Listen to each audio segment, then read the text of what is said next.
Bismillah. Assalamualaikum warahmatullahi wabarakatuh.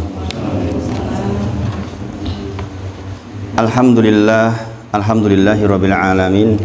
Asyhadu alla ilaha illallah wa asyhadu anna Muhammadan abduhu wa rasuluh. Allahumma sholli ala sayyidina Muhammad wa ala ali sayyidina Muhammad. Subhanaka la ilma lana illa ma 'allamtana innaka antal alimul hakim. Rabbi shrah li sadri wa yassir li amri wahlul 'uqdatam min lisani yafqahu qawli, amma ba'd. Kita bersyukur kepada Allah atas semua nikmat yang Allah titipkan kepada kita. Mudah-mudahan Allah izinkan setiap nikmat menjadi wasilah agar kita semakin bertakwa kepada Allah, semakin taat kepada Allah, dan semoga kita dimudahkan di dalam melaksanakan seluruh kegiatan ibadah. Sholawat dan salam kita sampaikan pada junjungan kita Nabi Agung Muhammad Sallallahu Alaihi Wasallam. Berharap kita mendapatkan kebaikan dengan banyaknya sholawat yang kita panjatkan, insya Allah. Bapak Ibu sedaya, insya Allah kita masih mengulang anwaul ibadah. Ini bagian dari ma'rifatullah di dalam kitab usul salasah. Terakhir kemarin sampai ke anwaul ibadah roja, yaitu harap. Mudah-mudahan masih diingat. Insya Allah pagi ini kita masuk ke tawakul. Jadi nggak bisa tulis insya Allah. Wa dalil tawakul, adapun dalil tawakal. Wa alallahi fatawakkalu in kuntum mu'minin. Dan hanya kepada Allah lah engkau bertawakal in kuntum mu'minin, jikalau engkau seorang yang mukminin. Jadi di antara syarat keimanan adalah kita bertawakal kepada Allah. Itulah mengapa tawakal dikatakan sebagai anwaul ibadah. Jadi sebagian orang di masyarakat tidak mengerti bahwa tawakal itu ibadah. Mereka berpikir itu tawakal adalah kebiasaan harian, padahal at-tawakkul itu adalah ibadah. Maka Allah berfirman, wa 'alallahi fatawakkalu in kuntum mu'minin. Surah Al-Maidah ayat ke-23. Dan hanya kepada Allah lah engkau bertawakal jikalau engkau orang yang beriman, jikalau engkau adalah orang yang mukmin. Juga firman Allah, wa qaulu ta'ala wa may yatawakkal 'alallah fahuwa hasbuh. Dan barang siapa yang bertawakal kepada Allah, maka Allah cukup bagi dia. Allah cukup bagi dia. Surah At-Tolak ayat ke-3. Dua dalil ini insya Allah akan menjadi pegangan kita sepanjang kita membahas tawakul. Bapak Ibu sedaya, tawakal ini para ulama menyebut sebagai sagnu azim, sebuah perkara yang besar, sebuah perkara yang sangat besar. Mengapa tawakal dikatakan sebagai perkara yang sangat besar? Kalau kita tilik seluruh dalil, baik Al-Quran maupun hadis, karena tawakal ini dilakukan oleh siapapun tak terkecuali sebenarnya, sadar atau tidak sadar. Seluruh makhluknya Allah itu semuanya itu sebenarnya bertawakal kepada Allah. Nanti kita akan tahu setelah kita membicarakan definisinya. Bahkan hatta sekalipun orang musyrik sekalipun bertawakal kepada Allah. Buktinya ketika kaum musyrikin jahiliyah dulu berada di tengah lautan, kemudian tiba-tiba terjadi badai yang besar, mereka meminta kepada Allah, bertawakal kepada Allah waktu itu, dan tawakalnya murni betul karena Allah, benar-benar berharap ingin sampai di daratan dalam kondisi selamat.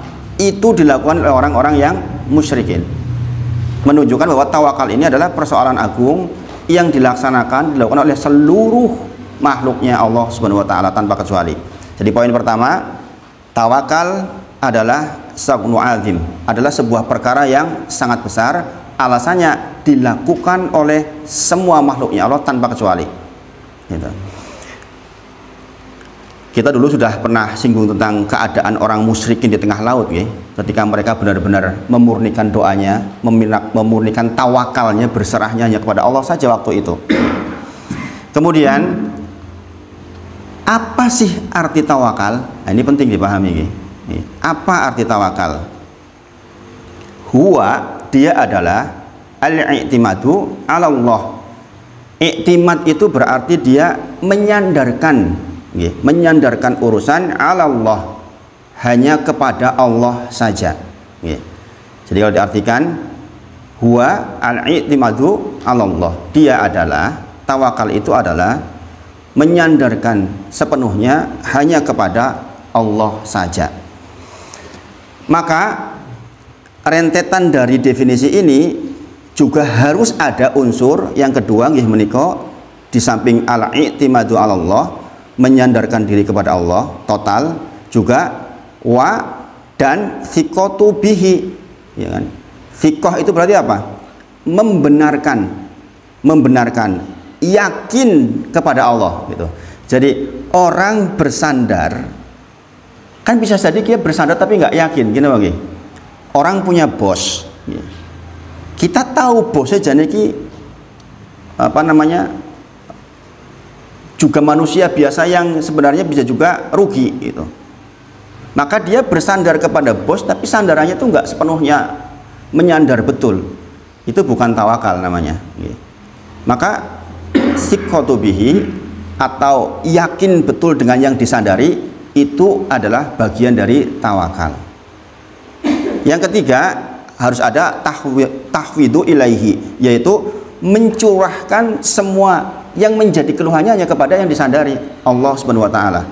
Maka sekali lagi, tawakal itu meliputi tiga hal ini definisinya. Huwa, dia adalah al-i'timadu ala Allah. Yang pertama adalah i'timad, yaitu menyandarkan kepada Allah total.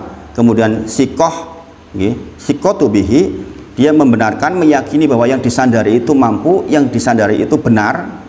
Kemudian tahwidu ilaihi, yaitu mencurahkan semua hanya kepada Allah. Berarti nggak ada ruang kita mencurahkan kepada yang lain. Orang yang bertawakal itu benar-benar total karena kepada Allah saja. Dan Bapak Ibu saudara, perlu diketahui, tidak satupun dalil di dalam Al-Quran maupun hadis yang membolehkan tawakal kepada selain Allah. Beda dengan nanti ketika kita bicara tentang isti'anah. Isti'anah itu hampir sama dengan tawakal sebenarnya. Tapi kalau isti'anah itu, isti'anah minta tolong ya. Bismillahirrahmanirrahim, itu kan tabaruk wal isti'anah. Iyyaka na'budu wa iyyaka nasta'in. Nasta'inu itu minta tolong, itu isti'anah, nah, ibadah tersendiri nanti. Sebagaimana kita sudah pernah bicarakan dulu. Bedanya dengan tawakal apa? Kalau isti'anah kita tuh boleh minta tolong sama makhluknya Allah. Kalau tawakal tidak. Maka Bapak Ibu sedaya, setelah kita tahu definisinya, mau ditulis definisinya, i'timad itu menyandarkan, thiqatu bihi, yakin betul dengan Allah, tahwidu ilaihi, mencurahkan semua hanya kepada Allah. Maka dari definisi ini muncul rukun, rukun tawakal. Sebagaimana kitab Islam ada rukun Islam 5, iman ada rukun iman 6, masing-masing harus dipenuhi. Maka tawakal pun ada rukunnya.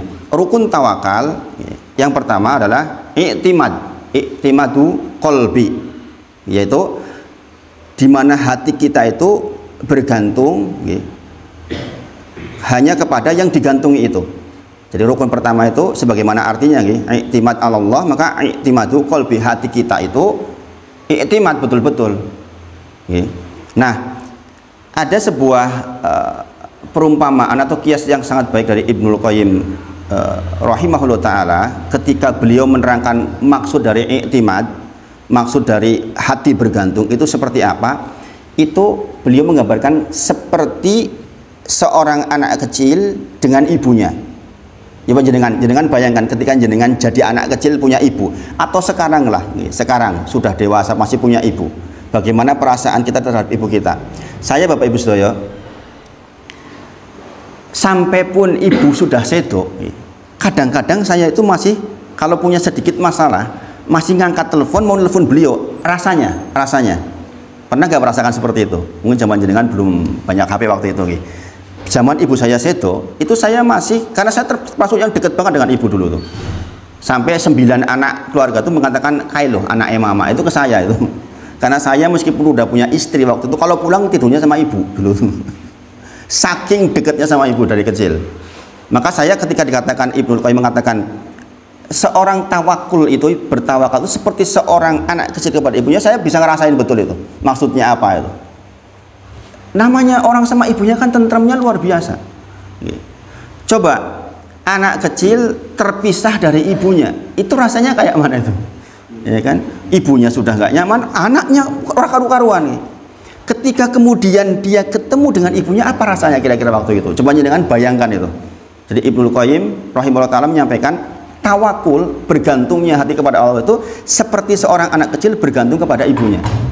Coba Bapak Ibu Sedoyo, jenengan punya masalah sekarang misalnya, tiba-tiba jenengan ketemu sama Allah, jenengan mendekat sama Allah di dalam sholat malam jenengan lah bergantung betul itu.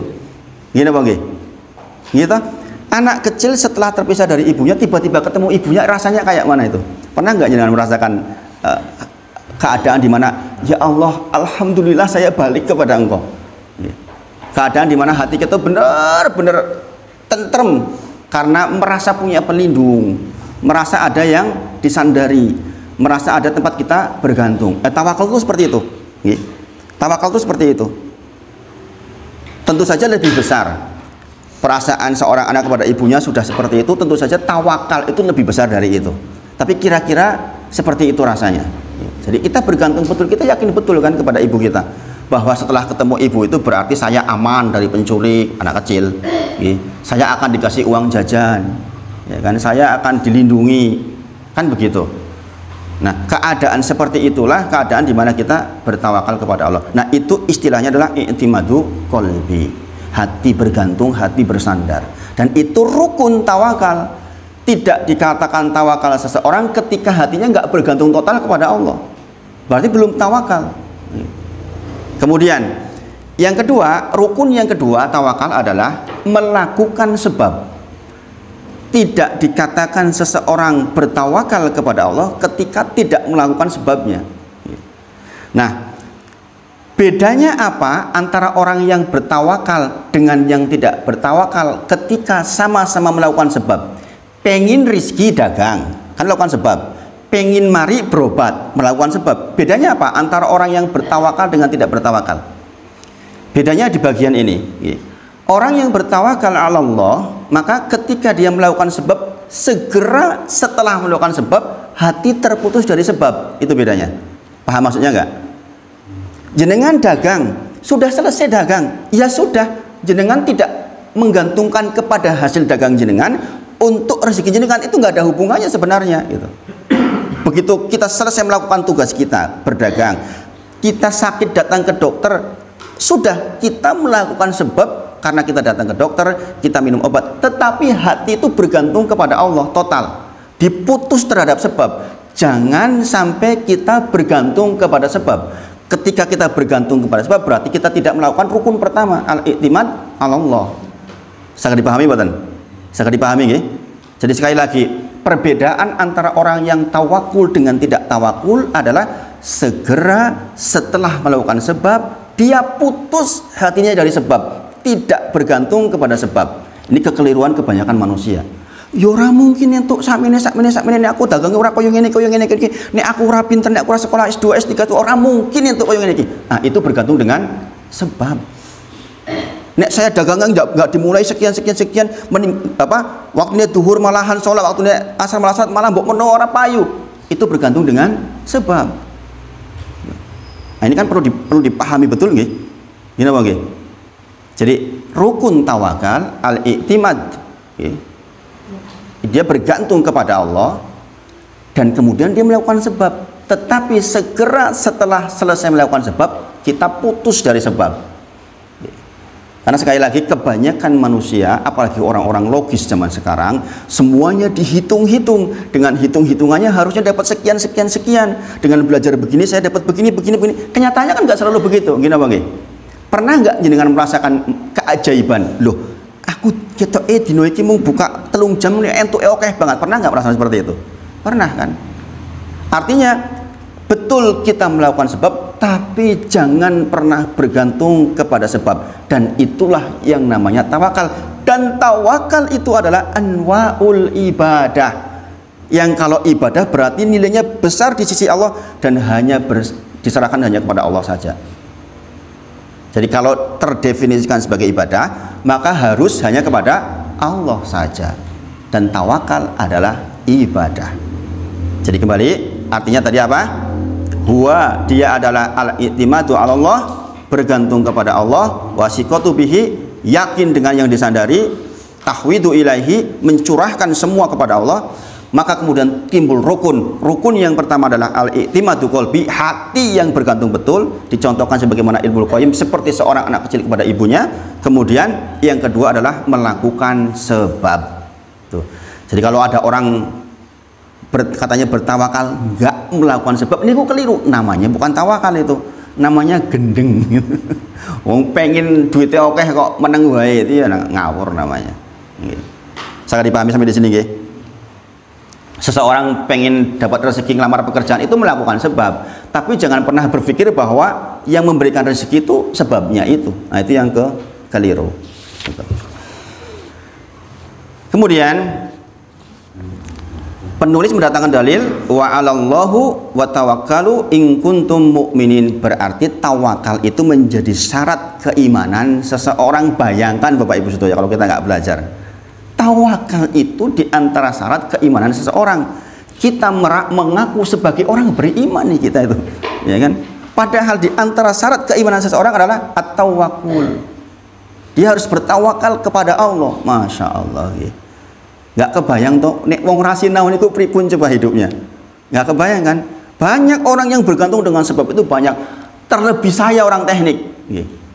Jenengan tanyakan bagaimana pola berpikirnya orang teknik, yakin banget banyak bergantung dengan sebab. Karena orang IPA tuh kebanyakan begitu, orang fisika, orang kimia tuh kalau begini hasilnya begini, 5 tambah 5 ya 10, orang mungkin 5 tambah 5 kok rolas, gini bang. Berarti pola pikir kita kan sesungguhnya selalu diajak untuk bergantung kepada sebab. Gini bang. Maka kadang-kadang kita butuh. Orang mengatakan 5 tambah 5 kilo rolas misalnya. Itu bisa menjadi kebenaran ketika dihubungkan dengan rumus-rumus lain yang tidak ipas, yang tidak eksak. Dan hubungan kita dengan Allah itu tidak eksak. Tidak eksak. Nah, ini penting sekali dipahami. Sekali lagi, agar kita segera setelah melakukan sebab diputus dari sebab itu. Kemudian para ulama menyebutkan at-tawakkul itu nisfudin. Tawakal itu separuh dari agama. Separuh yang lain apa? Separuh yang lainnya adalah ibadah tersendiri. Ibadah yang lain maksudnya. Iya karena na'budu wa iya karena nasta'in, hanya kepada engkau saya menyembah dan hanya kepada engkau saya mohon pertolongan. Sebenarnya pertolongan di sini itu isti'anah, tapi di sini diambil sebagai dalil untuk tawakul. Bahwa separuh kita beribadah kepada Allah, separuh kita minta tolong kepada Allah. Gitu. Jadi ini penting sekali persoalan tawakal ini. Kemudian kalau jenengan ingat dulu ketika kita belajar kitab tauhid, di antara syarat masuk surga tanpa hisab apa? Tawakal Allah. Ada 4 waktu itu kita pelajari. Humul ladina la yastarkun. Yang pertama, orang-orang yang masuk surga tanpa hisab, tanpa adab adalah orang-orang yang enggak minta di ruqyah. Pertama, enggak minta di ruqyah. Kalau di ruqyah enggak apa-apa, tapi minta di ruqyah itu menggugurkan kita terhadap jaminan untuk mendapatkan surga tanpa hisab, tanpa azab. Meskipun ada sebagian pendapat ulama yang mengatakan sepanjang syar'i tidak masalah, ruqyah syar'iyah, minta di ruqyah syar'i enggak apa, tapi kita hati-hati saja. Jangan kita meminta ruqyah. Kalau kita ditawari ruqyah silahkan. Seorang istri nggak enak badan, ini yang saya lakukan kepada istri saya ruqyah dia, ya kan? Ruqyah sederhana, qul hu falaq 3 kali disembuhkan, kemudian diusapkan kepadanya, menghilangkan demam, dan itu mudah dan sering terjadi. Saya sering lakukan itu. Tetapi meminta di ruqyah karena istri saya juga udah tahu ilmunya, nggak minta, ya tolong aku di ruqyah, itu nggak pernah. Demikian juga saya. Jadi di ruqyah syariah itu boleh, tapi meminta ruqyah itu akan menghilangkan jaminan masuk surga tanpa hisab, tanpa adab. Kita tetap saja berharap kan mendapatkan hal seperti itu. Kemudian wala yaktawun, orang yang masuk surga tanpa hisab, tanpa adab itu adalah orang yang tidak berobat dengan besi panas atau kayak zaman dulu ini. Zaman dulu itu kalau luka kan dikasih besi yang paling gampang, gitu. Maka itu juga termasuk yang menggugurkan masuk surga tanpa hisab, tanpa adab. Kemudian wala yatatoyyarun, yaitu tatoyur. Sudah pernah kita bahas, tatoyur itu menimbang-gantungkan nasib baik nasib buruk terhadap sesuatu, terhadap undian panah, terhadap hari-hari. Ono cicak ketiban cicak dibilang nanti malah ciloko, lungo-lungo dino setungko ciloko, itu tatoyur. Seorang kalau sudah tatoyur maka dia kehilangan kesempatan untuk mendapatkan surga tanpa hisab, tanpa azab. Nah yang terakhir, wa ala rabbihi yatawakkalun, adalah orang-orang yang hanya kepada Allah tawakalnya. Itu menjadi syarat untuk mendapatkan surga tanpa hisab, tanpa azab. Berarti kedudukan tawakul itu luar biasa di sisi Allah. Dan ini benar, orang yang bertawakal kan kelihatan banget pengakuan dirinya di sisi Allah. Ya Allah, saya itu nggak mampu, saya minta kepada yang maha mampu. Itu tawakal, Masya Allah. Masya Allah, Bapak Ibu Sedoyo, saya menyampaikan ini di beberapa tempat. Banyak loh sesepuan yang sampai nangis itu. Ya Allah, kata dia, saya dulu merasa gagah banget sebagai seorang yang kedudukan tinggi. Dia bertawakal dengan kedudukannya. Bukti contoh tawakul dengan kedudukannya yang sekarang terjadi ini, dia bisa nembak orang loh. Dia merasa kuat banget, nggak ada yang berani ngelawan dia. Bayangin, berarti dia bertawakal dengan kedudukannya kan. Dia yakin banget dengan posisi dirinya. Makanya kadang-kadang tawakal itu hadir justru kepada orang-orang yang lemah. Orang yang lemah. Padahal yang Allah butuhkan atas kita itu lemah. Seorang hamba dengan Robnya. Hubungan kita apa dengan Allah? Seorang hamba yang nggak bisa apa-apa asalnya meminta kepada yang maha bisa, kan begitu? Gini bagi? Itu yang namanya ibadah. Itu yang Allah harapkan dari kita. Allah tuh paling benci sama kesombongan. Dan biasanya kesombongan nempel sama siapa? Orang-orang yang justru punya kelonggaran. Kelonggaran. Beliau mengatakan, dulu ketika saya jadi pejabat, enggak inget yang kayak begini-begini katanya. Kami itu bersandar dengan kedudukan kami, jujur saja begitu. Itu mengerikan kan? Makanya alhamdulillah kita dikasih kesempatan untuk bisa belajar kayak gini, sehingga mengerti, oh tawakal itu ternyata anwaul ibadah. Selama ini tawakal dia katakan sebagai sesuatu yang biasa saja. Padahal menjadi syarat besar, syarat keimanan seseorang, syarat kedudukan tinggi. Bayangkan masuk surga tanpa hisab, tanpa adab, itu kedudukan tinggi banget, Masya Allah. Masya Allah. Dan salah satu syaratnya adalah at-tawakkul. Masya Allah. Ada 4 kesalahan di masyarakat terkait dengan tawakal. Ada 4 kesalahan, ini harus diperhatikan. Yang pertama, orang melakukan tawakul syirki.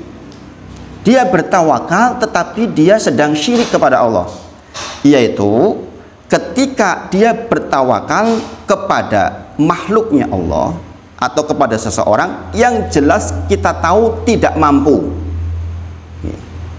Kita masih ingat definisi syirik adalah taswiyatul makhluk, menyamakan makhluk bil khaliq, dengan pencipta, fima huwa, pada bagian min khosoisil khaliq, yang menjadi kekhususan miliknya sang pencipta.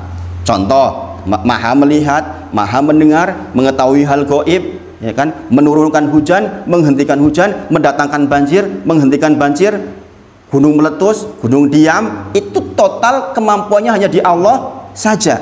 Kemudian terjadilah hujan besar di sekitar kita. Kita bertawakal kepada seseorang, meminta kepada seseorang itu untuk menghentikan hujan. Ini tawakul syirki. Mengapa alasannya? Karena kita sedang menyamakan makhluknya Allah seolah-olah ada yang bisa menghentikan hujan. Ini sebagaimana terjadi kemarin waktu MotoGP, dibayar mahal banget itu, sehari 150 juta katanya. Bayangkan, di grup Kagama itu ada guyon, lah sekolah adu-adu tekan UGM kumlut kalah kalau rara sedina 150 juta mung ding. Bayangkan betapa tidak masuk akalnya orang-orang yang logik sekalipun ketika berhadapan dengan persoalan tawakal. Ya mungkin saja kan dia punya apa itu remote untuk menghentikan hujan. La ilaha illallah. Bayangkan kalau kita nggak belajar, kita bisa melakukan itu dalam kondisi yang terdesak. Kalah sama orang musyrikin. Orang musyrikin Arab itu dulu ketika terdesak di tengah lautan, gelombang sangat tinggi, dia bertawakal kepada Allah, minta kepada Allah agar sampai ke daratan. Itu mereka loh. Kalau kita hari ini melakukan dalam kondisi terdesak kok malah ke Gus Samsudin misalnya, itu kan jadi masalah besar banget buat kita. Nah, ini tawakul syirki. Kita menyerahkan, kita bergantung kepada zat selain Allah dalam situasi itu. Jelas tahu kita tidak mampu yang bersangkutan. Berarti ini turunannya banyak, termasuk kita bertawakal kepada penjaga gunung, bertawakal kepada penjaga laut, katanya begitu. Nah, ini jadi persoalan. Dan ini bukan persoalan kecil. Makanya kekeliruan yang terjadi di masyarakat secara umum. Yang kedua, kekeliruan yang kedua di masyarakat adalah menganggap bahwa tawakul itu bukan ibadah. Menganggap bahwa tawakal itu adalah sebuah keadaan yang biasa saja setiap hari berjalan, tidak punya efek ibadah. Tawakal ya pokoknya bisa kepada siapa saja. Nah, itu kekeliruan. Bukanlah sebuah rutinitas. Tawakal itu persoalan ibadah tersendiri. Mendatangkan hati bergantung kepada Allah itu adalah sebuah ibadah tersendiri. Jenengan dalam kondisi sangat sedih, kemudian jenengan datang kepada Allah bertawakal, yakin betul dialah Allah yang akan menyelesaikan. Itu kan tawakal kita. Kalau nggak bertawakal orang bisa stres loh Bapak Ibu Sedaya. Makanya tadi dikatakan secara hakikat sesungguhnya setiap makhluk itu bertawakal. Dalam kondisi tertentu setiap makhluk sebenarnya bertawakal kepada Allah, mau tidak mau, diakui atau tidak. Nah, kalau kemudian dia nyimpang datang kepada orang yang dianggap pinter atau bukan orang pinter, maka itu kan kekeliruan secara asal sebenarnya. Makanya melakukan kesyirikan itu dikatakan sebagai penyakit. Kita masih udah bahas kemarin, satu-satunya kegiatan dosa yang tidak ada syahwatnya cuma syirik doang. Orang berzina itu ada syahwatnya, ingin melampiaskan nafsunya. Orang mencuri itu ada syahwatnya, ingin memiliki. Tapi yang namanya syirik itu nggak ada syahwatnya. Nggak ada syahwatnya, nggak ada pendorongnya syirik itu. Orang menyembah berhala itu gimana coba dipikir? Kita tahu loh, barang diam, kita minta kepada dia, pohon kita minta, itu kan penyakit, murni penyakit. Maka kita harus berhati-hati banget dengan yang namanya tawakal kepada selain Allah, karena menganggap itu rutinitas biasa sehingga dianggap ya bertawakal itu ya kepada siapa saja nggak masalah, mempercayai itu kepada siapa saja masalah. Ini keliru, ini keliru. Kemudian yang ketiga, kekeliruan yang ketiga yang mahfum di masyarakat adalah selalu terpaut dengan sebab. Maka tadi dikatakan di antara rukun tawakal adalah melakukan sebab, tapi segera setelah itu adalah putus dengan sebab. Karena kekeliruan yang lazim adalah hati selalu terpaut dengan sebab. Ini keliru besar ini.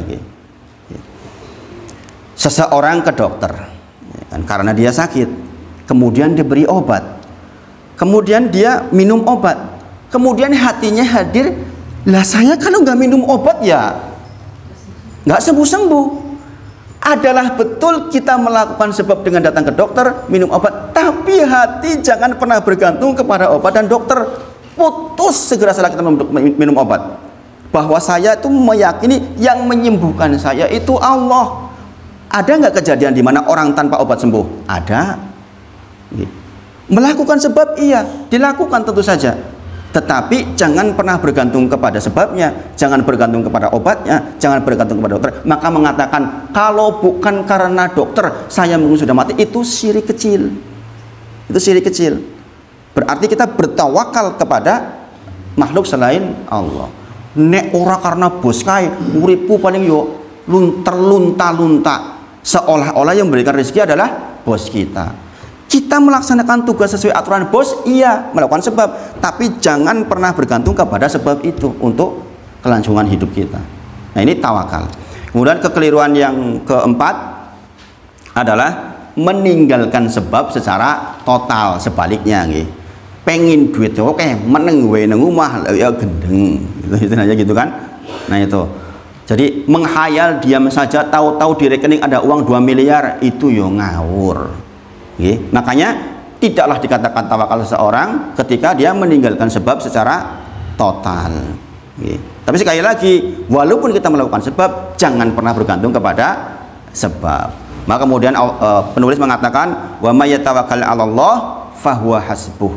Barang siapa yang bertawakalnya hanya kepada Allah, maka Allah cukup bagi dia.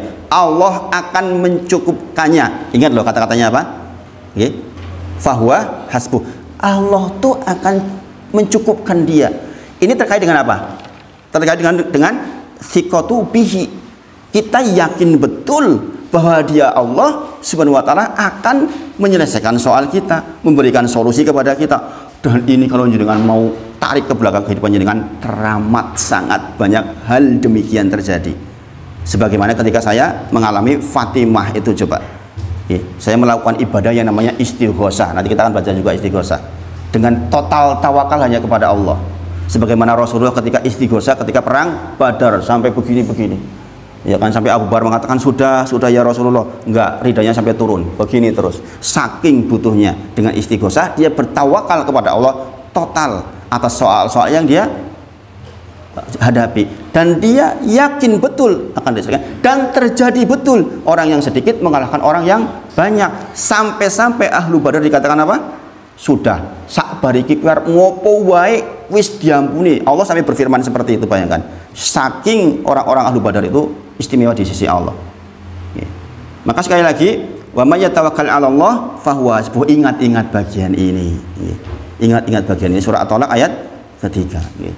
Bahwa barang siapa yang bertawakal kepada Allah, maka Allah akan mencukupkannya. Ini Masya Allah, Bapak Ibu sedaya, Masya Allah.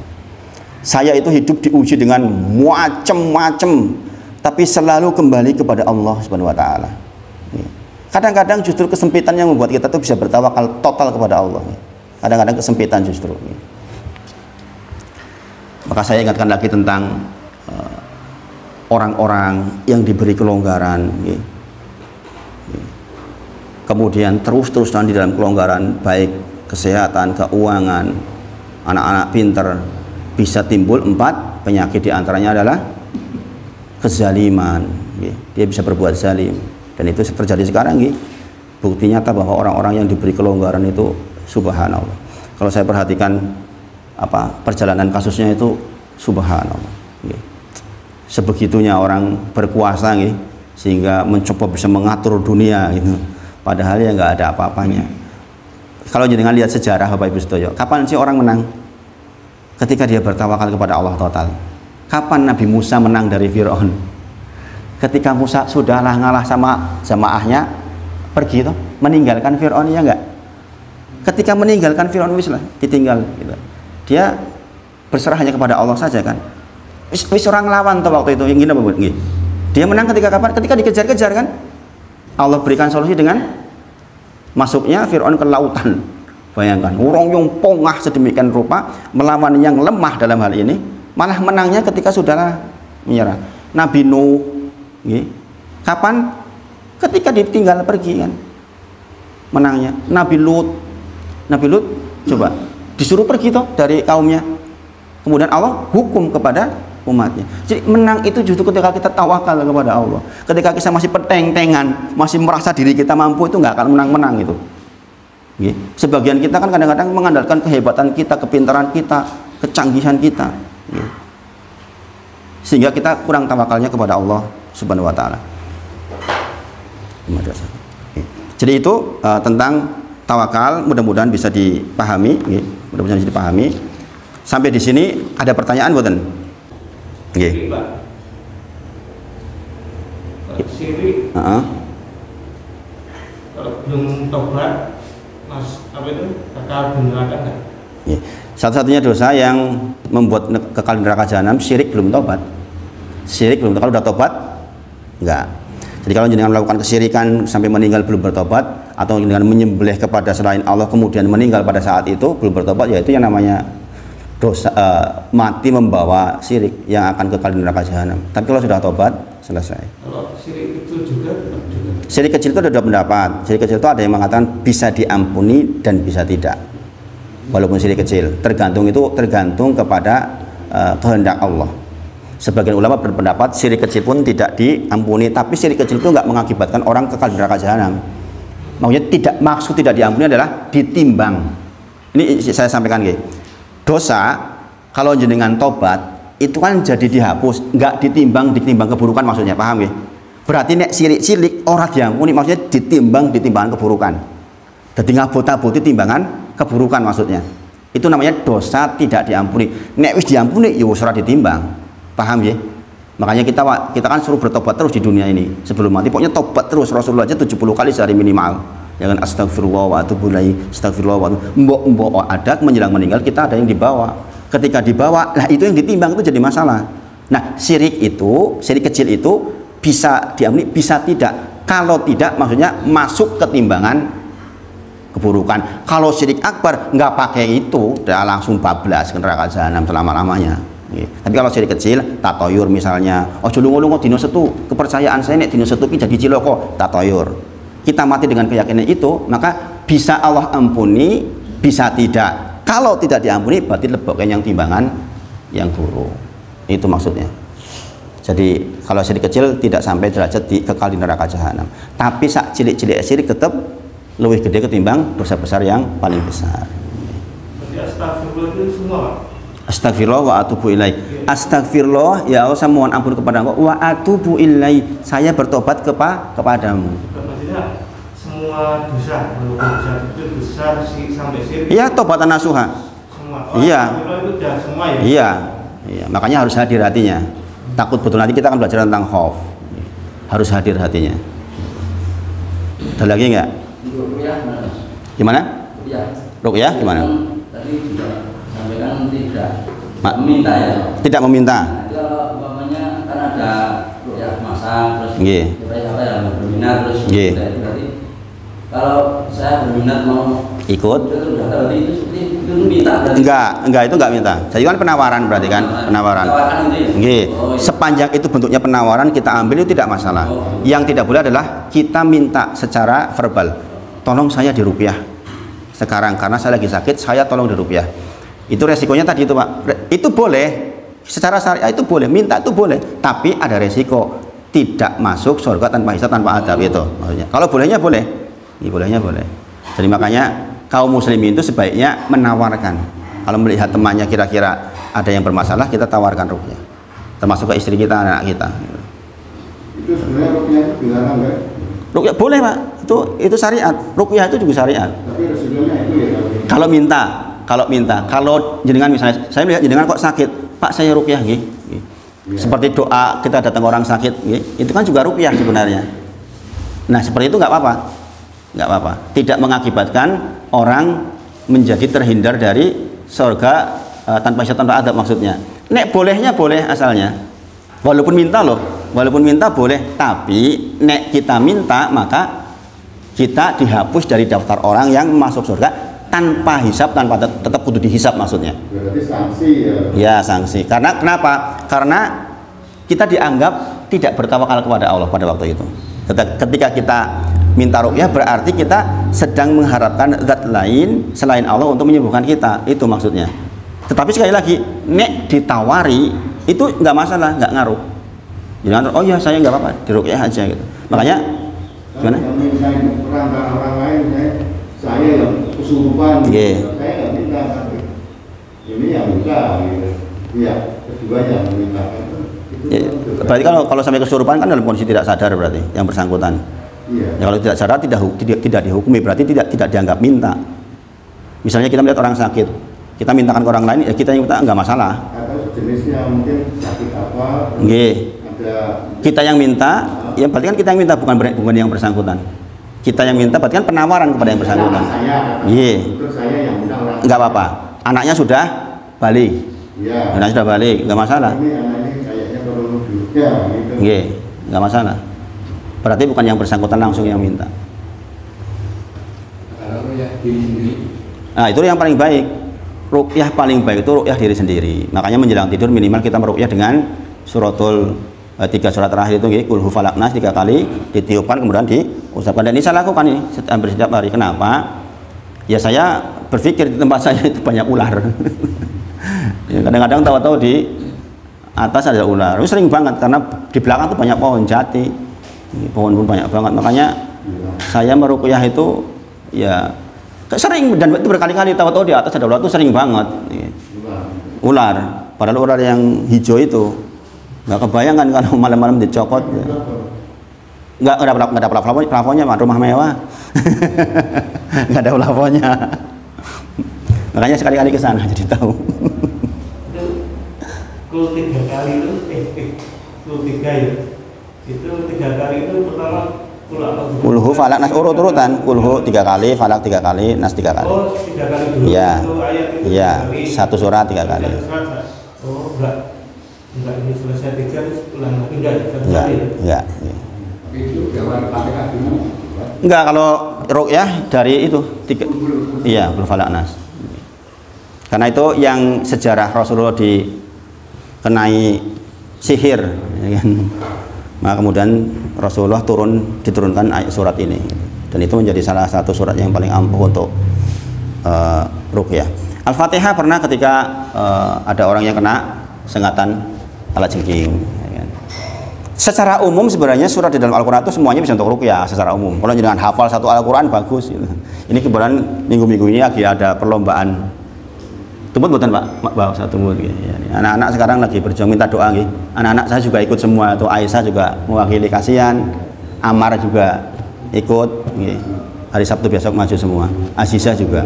Gitu. Mbah Hafsah juga ikut lomba